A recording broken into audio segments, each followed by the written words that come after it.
Allahu Akbar. Pasal art ni, next speaker jangan cadangan saya Awang Sarian. Prof Awang Sarian asalnya kan, tapi dia tak dapat bila tukar tarik, dia kena pergi DPP Petang Garang. Sebab apa saya nak bawa daripada visual ke bahasa. Lepas tu bahasa ke sejarah. Okey, boleh duduk.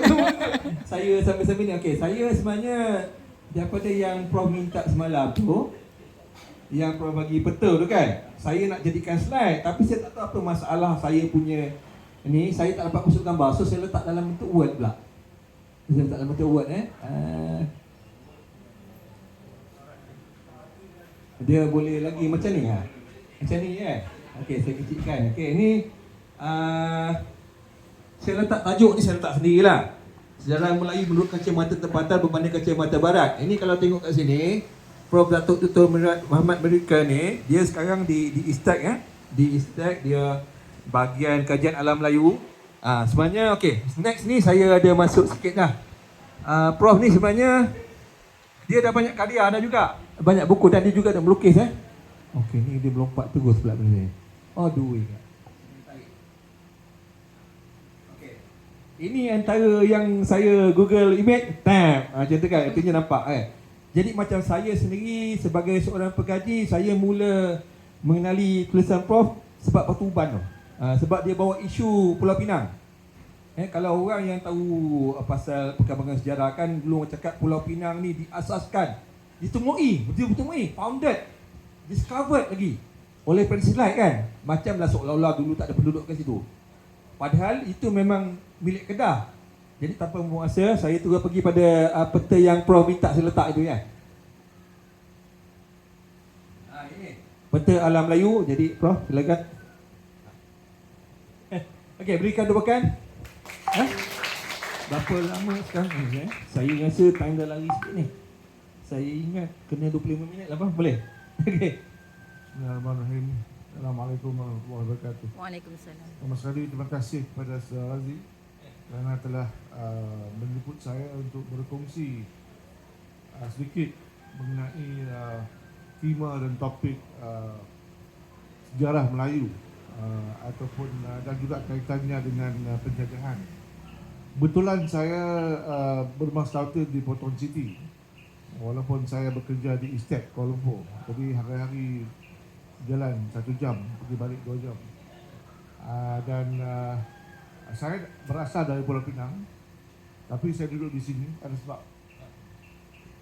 Sebabnya ialah satu, saya nak tidak mahu lagi duduk di Pulau Pinang, walaupun saya banyak mengkaji sejarah Pulau Pinang, banyak mengkaji sejarah dan masalah sejarah Pulau Pinang dalam konteks Pulau Pinang, Kedah dan penjajahan.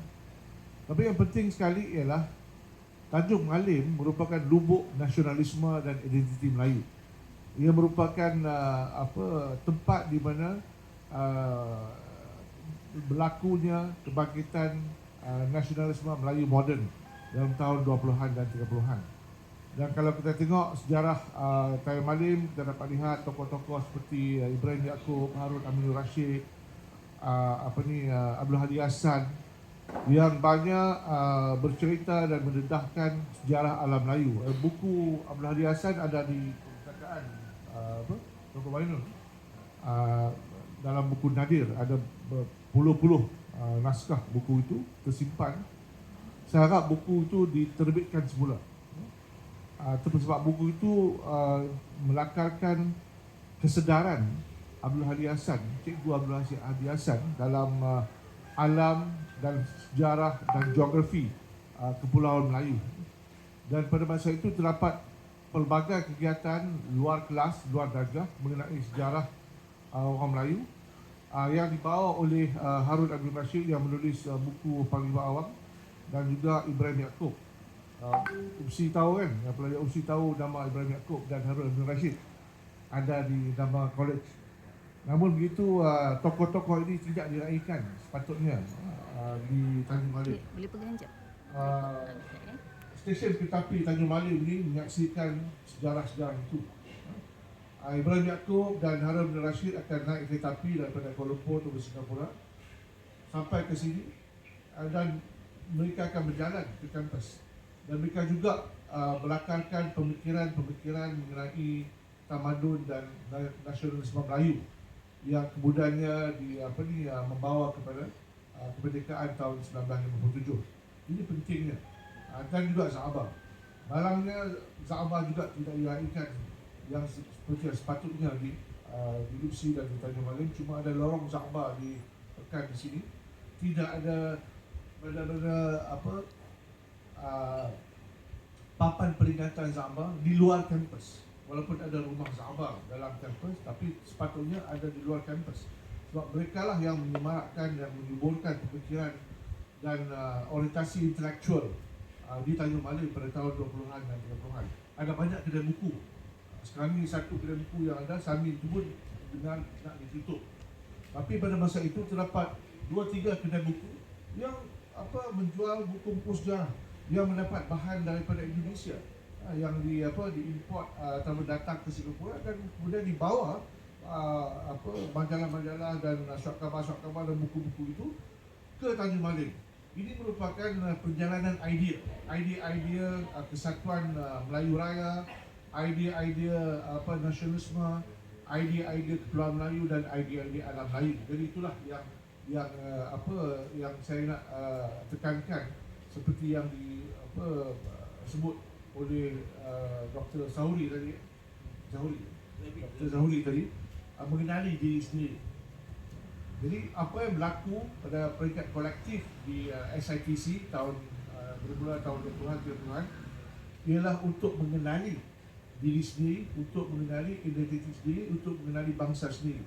Jadi pada hari ini saya akan merujuk sedikit kepada peta yang dilihat itu dan juga sedikit mengenai masalah penjajahan. Saya di sini juga saya ingin menyentuh kenapa saya menyiarkan peta ini. Mengapa saya nak ingin menyentuh mengenali diri sendiri. Satu ialah terdapat satu kebangkitan orang Melayu di Malaysia kembali kepada mengenali diri orang Melayu, identiti orang Melayu. Ini bermula pada tahun 1990-an. Mungkin semua dah lahir ataupun belum lahir. Mengapa 1990-an? Terdapat beberapa kegiatan, terdapat beberapa peristiwa yang berlaku pada tahun 1990-an. Dulu sejak tahun 1957, tahun 1969, 71, dasar ekonomi baru, Mini 13 dan dasar-dasar lain. Malaysia merupakan sebuah negara yang secara intelektualnya makmur. Tidak ada cabaran. Tidak ada cabaran untuk berfikir. Cuma ada cabaran untuk membetulkan tangkapan orang lain mengenai diri dia. Untuk membolehkan orang Melayu mendapat kepastian siapa itu Melayu, untuk mendapat keyakinan ilmu mengenai orang Melayu. Dan ini berlaku pada 80-an, tapi tahun 1990-an terdapat satu gelombang, bukan gelombang di Malaysia saja tapi gelombang seluruh dunia. Pertama ialah berakhirnya Perang Dingin atau Perang Dingin. Perang Dingin adalah peperangan yang tidak menggunakan senjata, peperangan dan keseteruan oleh Amerika Syarikat dan Soviet Union. Pada masa itu mereka menggunakan senjata nuklear, tetapi tidak melaksanakan senjata nuklear itu, tapi mereka membuat percaturan. Siapa yang melancarkan senjata nuklear itu, dialah yang akan kalah. Jadi ada perang dingin, perang ideologi misalnya. Jadi perang dingin itu berakhir. Dengan akhirnya perang dingin, maka runtuhnya tembok Berlin tahun 1989. Dan dengan itu juga terdapat perjanjian di mana Parti Komunis Melayu menyerah diri di Hat Yai tahun 1990, silap. Jadi ini merupakan satu perkembangan dunia yang telah mengalahkan sistem komunis dan telah mengangkat sistem kapitalis. Kalau kita baca buku-buku Francis Fukuyama, History of the Last Man, itu penting dari segi apa yang berlaku pada masa itu dan apa yang berlaku kini. Berlaku kini ialah the triumph of capitalism dan the triumph of technology. Apa yang kita lihat ialah AI. AI merupakan kemenangan kapitalisme dengan menggunakan teknologi. Dan ini dan teknologi AI ini merupakan satu simbol ataupun satu gejala penjajahan. AI adalah satu teknologi yang bersifat afrocentric. Dalam program AI, mereka tidak mengambil kira kewujudan orang-orang selain daripada orang putih. Jadi apa berlaku di Palestin sekarang ialah juga akibat daripada AI itu. Jadi dalam tahun 1990-an, negara atau dunia menghadapi peperangan. Peperangan di Bosnia misalnya, kemunculan identiti dan negara-negara di Asia Tengah macam Uzbekistan, Kazakhstan, Azerbaijan, itu semua muncul, dan juga kemunculan masalah di Aceh dan masalah di Timor Leste dan Selatan Thai dan Filipina.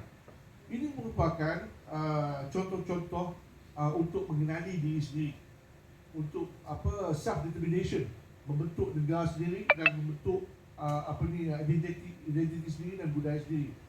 Sama juga dari data itu, di Malaysia juga terdapat gerakan-gerakan gelombang-gelombang ini untuk mengenali diri sendiri, terutama sekali selepas tahun 1996. Apa yang berlaku 1996 ialah penggunaan komputer dan media sosial berikutnya dalam 20 tahun kebelakangan telah timbul, dan media sosial digunakan untuk menyebarkan ideologi perasaan-perasaan Melayu dan kemelayuan,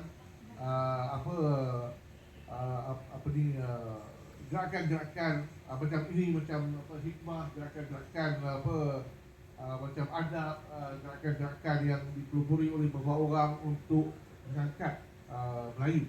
Tapi apakah itu Melayu? Salah satunya, sebelum saya pergi ke peta ini, tadi disebut sedikit mengenai rasa. Kalau kita nak mengenali Melayu, salah satunya ada banyak perspektif. Melayu ni ialah manusia yang terkandung dalam budi. Dan Melayu ni bukan satu bangsa, tapi satu rumpun Melayu. Bukan bangsa Melayu ataupun bukan warga negara Melayu macam di Malaysia. Bila saya cakap mengenai orang Melayu, saya tidak merujuk hanya kepada Malaysia. Tarikh Melayu di Malaysia adalah bercakap bahasa Melayu, mengamalkan budaya Melayu dan beragama Islam. Itu tarikh Melayu di Malaysia. Tapi bukan tarikh Melayu dalam konteks rumpun bangsa Melayu. Sebab Melayu juga ada bukan Islam di Pulau Melayu dan di alam Melayu. Jadi umumnya Melayu, takungan Melayu ialah budi, idea budi. Budi ini bermaksud satu rangkaian pemikiran, satu rangkaian rationality dan emosi, satu rangkaian kepintaran. Melayu tidak ada minda, Melayu ada budi. Dari budi itu terpanjar 3 elemen: jiwa, rupa dan rasa. Jadi apabila kita lihat lukisan macam tadi dan lukisan, kita boleh meletakkan lukisan-lukisan oleh orang Melayu dalam konteks ini: budi, jiwa, rasa dan rupa. Ini satu. Saya nak pergi kepada peta ini. Ini adalah peta yang merangkumi apa yang dikatakan sebagai alam Melayu. Ramai di Malaysia, apabila disebut mengenai Melayu, mereka mungkin menyebut istilah Kepulauan Melayu, istilah Nusantara, istilah dunia Melayu, dan ramai yang tidak pasti. Bukan hanya di kalangan masyarakat popular, tapi di kalangan cendekiawan-cendekiawan, di kalangan pembuat dasar negara.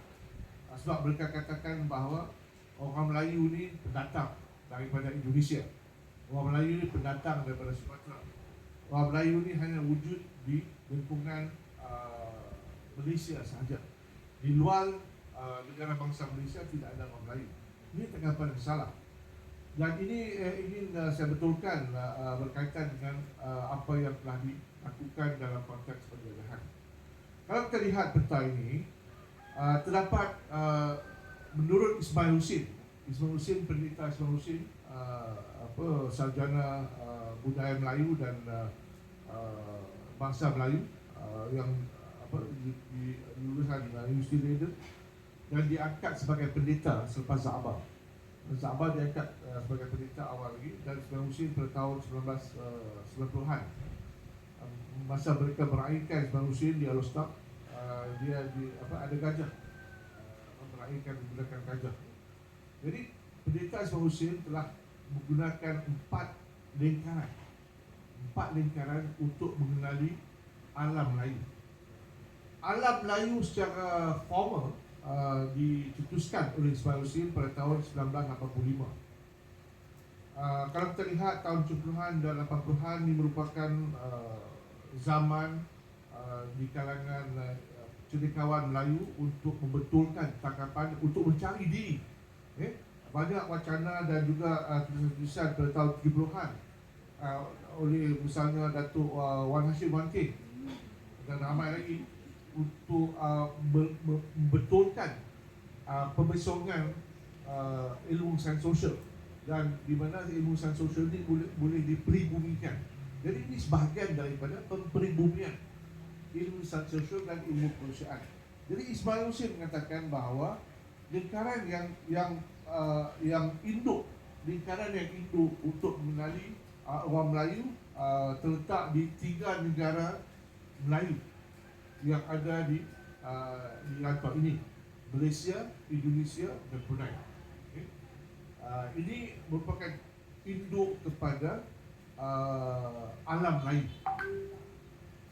Lingkaran kedua ialah penduduk-penduduk Melayu yang bertutur bahasa Melayu, yang merupakan penduduk minoriti di rantau Melayu, yakni di apa dikatakan Selatan Thai.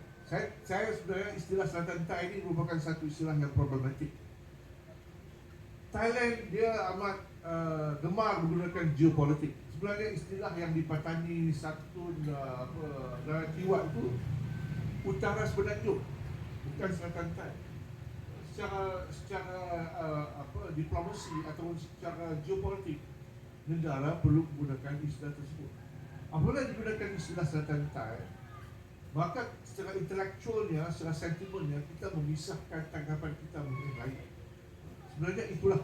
Dan di utara semenanjung itu, di Patani umumnya, itulah duduknya orang Melayu, 4 juta, bertutur bahasa Melayu. Ramai yang tidak boleh tutur lagi, cakap siap. Dan apa yang berlaku ialah kalau di Palestin itu genocide. Ini ciri-ciri penjajahan. Apa yang berlaku di utara semenanjung yang dikatakan Selatan Thai itu ialah ethnocide dan epistemicide. Ini kisah-kisah penjajahan. Satu, pembunuhan etnik, pembunuhan berabang-abang, pembunuhan manusia yang berlaku di Palestin akibat daripada penjajahan. Dan juga di Palestin itu tiga berlaku: genocide, ethnocide, pembunuhan sejarah, pembunuhan budaya, identiti, itu ethnocide.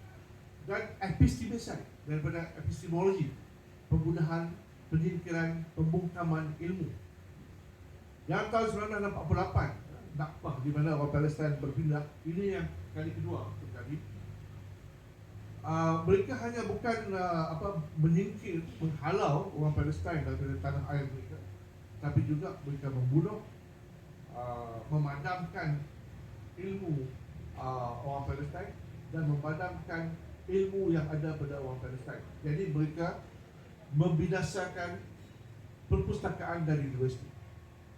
Jadi apabila kita membinasakan perpustakaan dari universiti, segala manuskrip buku-buku itu dihancurkan, maka itulah pembunuhan ilmu dan pembunuhan budaya, ethnocide dan epistemicide. Jadi apa berlaku di Siam, di tempat Melayu ialah ethnocide, di mana mereka telah meminggirkan bahasa Melayu, mereka telah meminggirkan budaya Melayu, mereka telah meminggirkan etnik Melayu, mereka telah memaksa orang-orang Siam, orang Melayu di utara semenanjung, sama juga di untuk menggunakan secara formal nama Siam. Jadi di orang Siam dan orang Burma yang Islam dan Melayu, mereka tidak ada secara formalnya, mereka tidak ada nama Melayu, mereka menggunakan nama Burma ataupun nama Siam, macam Indonesia. Nama Islam ataupun nama Melayu itu ialah nama budaya yang diberi oleh keluarga. Ini sudah berlaku, termasuk juga di China. Jadi inilah wilayah Melayu yang di negara kedua itu, utara Semenanjung, di bahagian selatan Burma, Bergui dan Tenasserim Basin Melayu, di Filipina, seluruh pulau Filipina, bukan hanya di Mindanao. Kadang-kadang kita sebut mengenai alam Melayu, kita memecahkan dan kita memisahkan orang Filipina. Sebenarnya orang Filipina ni Melayu dan lebih Melayu daripada Melayu. Lebih Melayu daripada kita, orang Melayu di sini. Dan bukan hanya di Mindanao, seluruh Filipina itu ialah sebahagian daripada alam Melayu. Jadi ini lingkaran kedua. Dan maksud dia masuk sebelum suci dah lingkaran kedua ini merangkumi orang Melayu yang betul-betul bahasa Melayu, yang duduk sebagai minoriti di Thailand, di Burma, dan juga dalam sentimen Ismail Hussein di selatan Filipina. Lingkaran yang ketiga ialah orang-orang Melayu di Taiwan. Di Taiwan.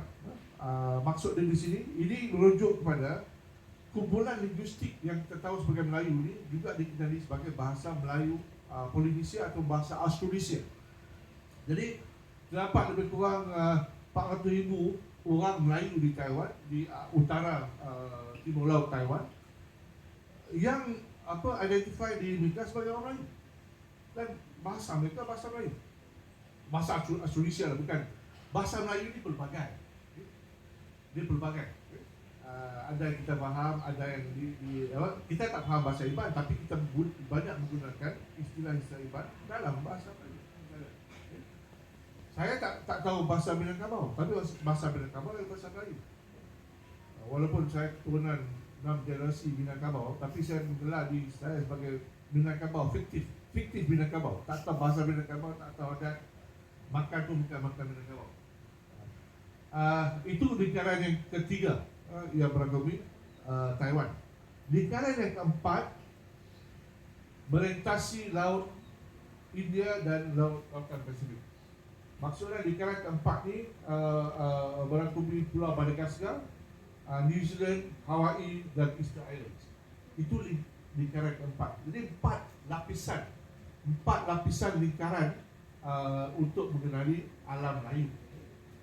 Tapi saya akan betulkan sedikit tanggapan Ismail Hussein. Ismail Hussein dia menggunakan 4 lingkaran. Dan dia berdasarkan kepada kemunculan negara bangsa.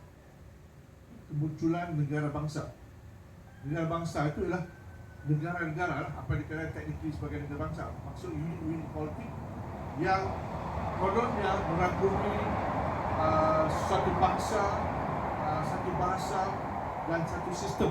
Itu dikatakan negara bangsa yang muncul di Eropah pada tahun 1648. Dan kita mengamalkan sistem negara bangsa sebagai sebuah unit politik.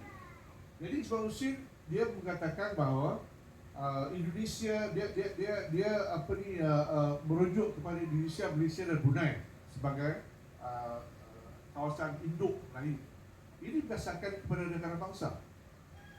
Dan negara bangsa ini merupakan satu hasil daripada sistem penjajahan. So, sistem penjajahan yang datang ke tempat kita telah memesongkan konsep tanah air. Tanah air ini merupakan satu konsep yang saya sedang tulis dan juga saya sedang lukis. Saya bukan pelukis macam apa ni yang tadi Dr. Zahuri sebagainya. Tapi saya ada mencari pameran lukisan. Dan pameran lukisan pertama saya sertai juga sama dengan Syarifah Zulia pada bulan Disember. Syarifah Fatimah bulan Disember di KL. Saya menyumbangkan 3 lukisan. dan baru ini diikat juga 3 lukisan, dan bulan ini di Yayasan Asya Ayub saya kembang 2 lukisan. Lukisan saya bertimbangkan tanah air. Maksud dari sini, selain daripada menulis, saya juga memaparkan melalui visual, melalui lukisan, konsep dan idea-idea tanah air. Dan salah satunya, saya menjelaskan, salah satu lukisan saya yang memaparkan tanah air ialah Banjaran Titiwangsa. Saudara-saudara semua belajar di sini. Hari-hari boleh tengok Banjaran Titiwangsa kan, daripada sebelah sini. Kalau tepi sebelah terbelok juga kita akan lihat Banjaran Titiwangsa. Ini salah satu sebab mengapa saya duduk di kaki bukit Banjaran Titiwangsa. Ditanya balik. Sebab Banjaran Titiwangsa ini bukan hanya satu water catchment area, bukan hanya satu tulang belakang Semenanjung, bukan hanya satu ciri geografi, tetapi juga satu ikon nasionalisme, satu ikon budaya, satu ikon tanah air.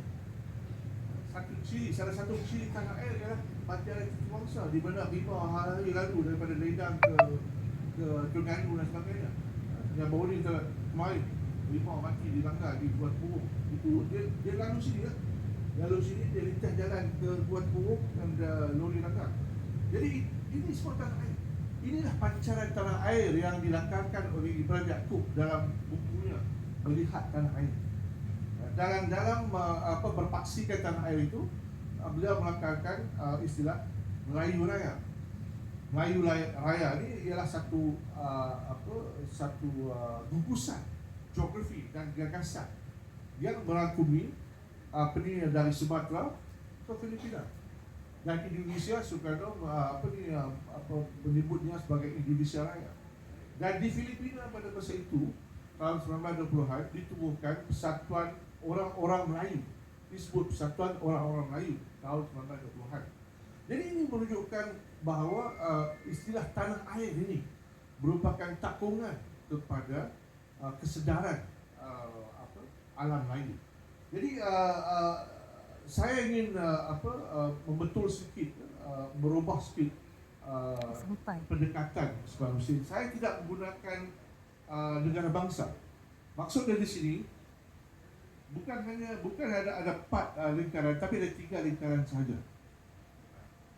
Lingkaran pertama ialah semua penduduk Melayu yang bernuansa Lautin di Kepulauan Melayu. Kalau kita lihat Kepulauan Melayu ini merangkumi kalau sebelah barat pulau Sumatera, Semenanjung, utara Semenanjung dan juga Burma, sehingga ke Luzon,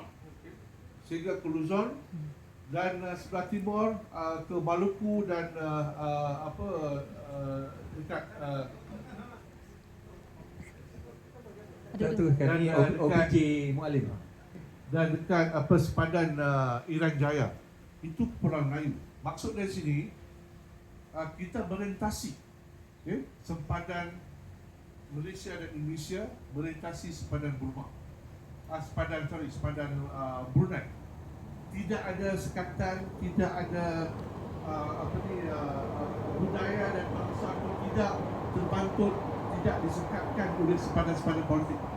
Sebab sepadan politik telah memesongkan, sepadan politik di kawasan ini telah memesongkan tanggapan kita terhadap diri kita.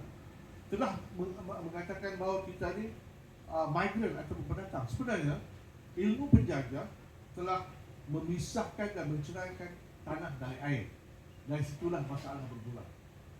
Dan bila tanah bercerai dari air di Kepulauan Melayu, semasa diceritakan orang putih menduduk secara haram di Pulau Pinang 1876. Daripada situ saiki kita telah melihat perpisahan di antara Pulau Pinang dan Kedah. 1786. Ya, 11 Ogos 1786 melihatkan perpisahan, dan ini telah mencelarukan menjadikan satu kegawatan sejarah Pulau Pinang dan Kedah sampai sekarang. sampai dikatakan bahawa tidak ada sepadan di antara Kedah dan Pulau Rangka. Tidak ada sepadan. Daripada dulu hanya sepadan yang ada ialah sepadan apabila wujudnya Persekutuan Melayu 1957, apabila ditandatangani, sebuah sultan menandatangani untuk menyerahkan pentadbiran kepada persekutuan, maka pada tahun 1957 Pulau Pinang diserahkan kepada persekutuan dan diletakkan di bawah yang di-Pertuan Agong. Pada ada sepadan. Tapi sebelum itu tidak ada sepadan. Sepadan hanya satu ilusi. Sepadan merupakan satu ilusi penjajahan. Masalah penjajahan itu kita telah tidak kritikal. Kita telah begitu taksub dengan sepadan-sepadan penjajah. Jadi apa yang saya nak buat untuk mengenali kita ialah untuk meroboh sepadan-sepadan yang ada di antara Indonesia, Malaysia dan Brunei, dan melihat orang Melayu di seluruh Pulau Melayu ini sebagai satu lingkaran pertama. Maksudnya orang Induk. Jadi tempat rantau induk Melayu merangkumi daripada Filipina, Luzon, ke Selatan Burma, ke timur Indonesia. Ini lingkaran pertama. Yang kedua, tadi saya sebut Taiwan yang kedua, tapi Taiwan ketiga, tapi ini Taiwan yang kedua. Dan yang ketiga ialah rantau daripada Madagaskar ke Easter Island, New Zealand dan Micronesia. Mengapa itu? Satu ialah kerana ini mencerminkan rumpun Melayu. Yang kedua, kalau kita tanya orang-orang di New Zealand, orang Maori ataupun orang Hawaii ataupun orang Madagaskar, mereka mempunyai sentimen tanah air. Mereka mempunyai sentimen asal-usul. Dan asal-usul kepada mereka ialah di kawasan induk Pulau Melayu.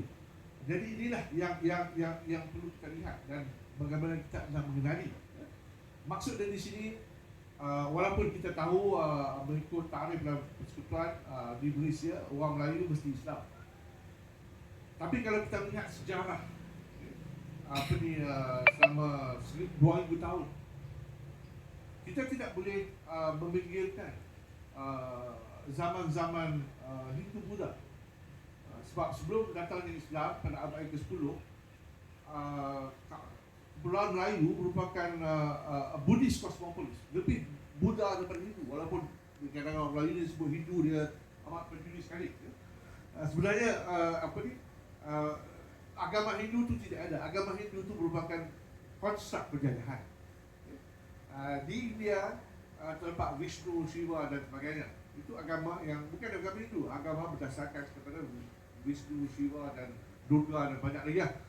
Dan di alam Melayu ini ialah Shiva, agama Shiva. Dan Palembang abad yang ke-7 dan ke-8 merupakan pusat kajian agama Buddha. Pusat kajian agama Buddha di mana siapa-siapa nak belajar agama Buddha mesti singgah di Palembang sebelum pergi ke India. Dan dari kosmopolis Buddha ini, kosmopolis domain Buddha, wujud istilah Budi. Buddha daripada pokok Bodhi, Buddha, Bodhi, Budi dan Budi. Jadi Budi ini diambil dan ditanamkan dalam jiwa Melayu. Dan orang Melayu di Semenanjung, di Malaysia, menerima Budi daripada pengaruh Jawa. Jadi kalau kita lihat bagaimana perjalanan Budi itu, dia bukan direct daripada agama Buddha. Dia bukan direct daripada sistem jiwa Buddha. Dia melalui agama Jawa. Dan agama Jawa bukan agama Hindu atau Buddha. Dia agama Jawa. Sama juga di Bali. Kita kata Hindu ni Bali ni agama Hindu. Tidak, Bali ni agama Bali. Jadi inilah untuk kita mengenali, sebab di alam Melayu, merujuk pada Kepulauan Melayu, kita juga mesti memisahkan istilah Nusantara, istilah Southeast Asia. Istilah Asia Tenggara dan South Asia merupakan istilah yang baru, istilah yang digunakan selepas Perang Dunia Kedua.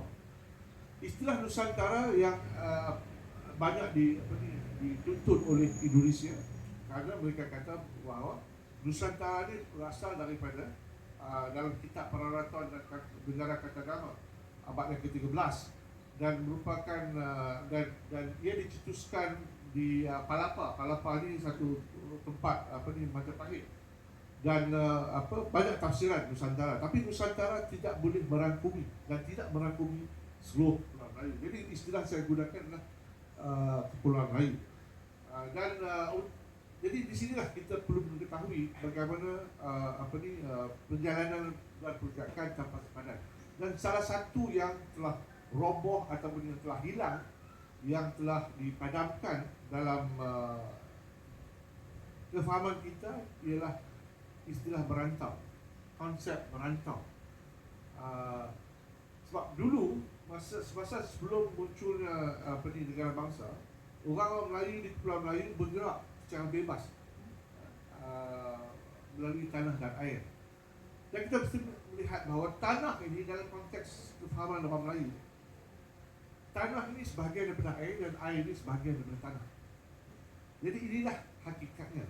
Dan tanah air ini merupakan satu hakikat sejarah, satu hakikat budaya, dan satu hakikat sosiologi yang perlu kita faham. Dan juga kita perlu faham bahawa tidak ada orang Melayu yang datang ke Semenanjung tetapi merantau ke Semenanjung. Dan perantauan ini bukan hanya merantau rantau larat, orang Minang kata rantau Cino, rantau yang tak pergi balik. Tapi perantauan ini kita alami. Maksudnya orang daripada Semenanjung juga merantau ke Sumatera, ke Sulawesi. Dan kita dapat lihat apabila orang Melaka jatuh, ramai orang-orang Melaka pergi ke Sulawesi, pergi ke Sumatera dan pergi ke Jawa. Dan ini tidak diceritakan.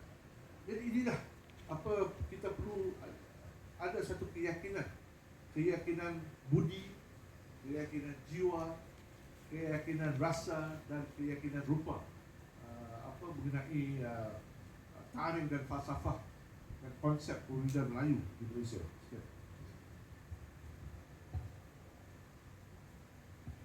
Terima kasih diucapkan kepada Profesor Datuk Dr. Ahmad Murad Medikan ya.